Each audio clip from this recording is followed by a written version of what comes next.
আসন্ন ত্রয়োদশ জাতীয় সংসদ নির্বাচনকে সামনে রেখে কিশোরগঞ্জ সদর হোসেনপুর আসনে বিএনপির মনোনীত প্রার্থী জননেতা মাজহারুল ইসলামের সমর্থনে এক উঠান বৈঠক অনুষ্ঠিত হয়েছে।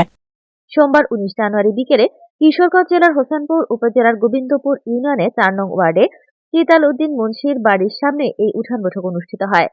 তিতাল উদ্দিন মুন্সির সভাপতিত্বে জেলা ছাত্রদলের সাবেক সিনিয়র যুগ্ম সাধারণ সম্পাদক রাফিউল ইসলাম নৌসাদের সঞ্চালনে এই সময় উপস্থিত ছিলেন কিশোরগঞ্জ সদর উপজেলা বিএনপি সাধারণ সম্পাদক হাজী ইসলাম মিয়া, জেলা যুব দলের সভাপতি খসরুজ্জামান জিএস শরীফ, জেলা কৃষক দলের আহ্বায়ক অ্যাডভোকেট মাজহারুল ইসলাম, জেলা স্বেচ্ছাসেবক দলের সদস্য সচিব শহীদুল্লাহ কায়সার শহীদ, গোবিন্দপুর ইউনিয়ন বিএনপি সভাপতি আব্দুল্লাহ আল মামুন, সাবেক ছাত্রদল নেতা ও গোবিন্দপুর ইউনিয়ন পরিষদের সাবেক চেয়ারম্যান শফিকুল ইসলাম ভূঁইয়া হিমেল, গোবিন্দপুর ইউনিয়ন বিএনপি সিনিয়র সহসভাপতি আব্দুল কাদির বাবুল, সাধারণ সম্পাদক মোহাম্মদ মানিক মিয়া, সাংগঠনিক সম্পাদক মাহফুজ রানা, এছাড়াও উপজেলা ছাত্রদলের সিনিয়র যুগ্ম আহ্বায়ক জহিরুল ইসলাম জমশেদ, জাসাসের সভাপতি আল মাসুদ সোহাগ প্রমুখ।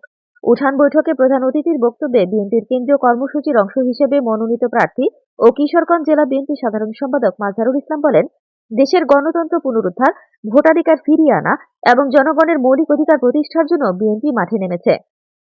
কিশোরগঞ্জ এক আসনে সাধারণ মানুষের ভালোবাসা ও সমর্থন নিয়ে আমরা বিজয়ের পথে এগিয়ে যেতে চাই।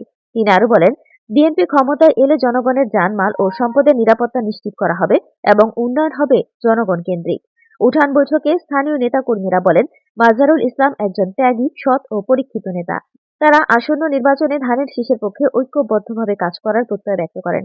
উক্ত উঠান বৈঠকে 4 নং ওয়ার্ড বিএনপি ছাড়াও অঙ্গ ও সহযোগী সংগঠনের নেতাকর্মী এবং স্থানীয় গণ্যমান্য ব্যক্তিবর্গ উপস্থিত ছিলেন।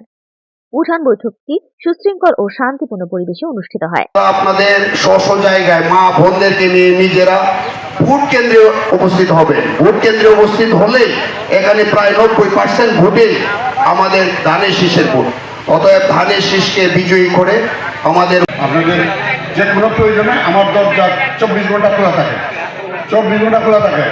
আপনারা যাবেন, আপনারা ডাকবেন, যে কোনো সমস্যা হলে ইনশাল্লাহ আমাকে বলবেন, আমি আপনাদের কাজ ইনশাল্লাহ করে দেবো।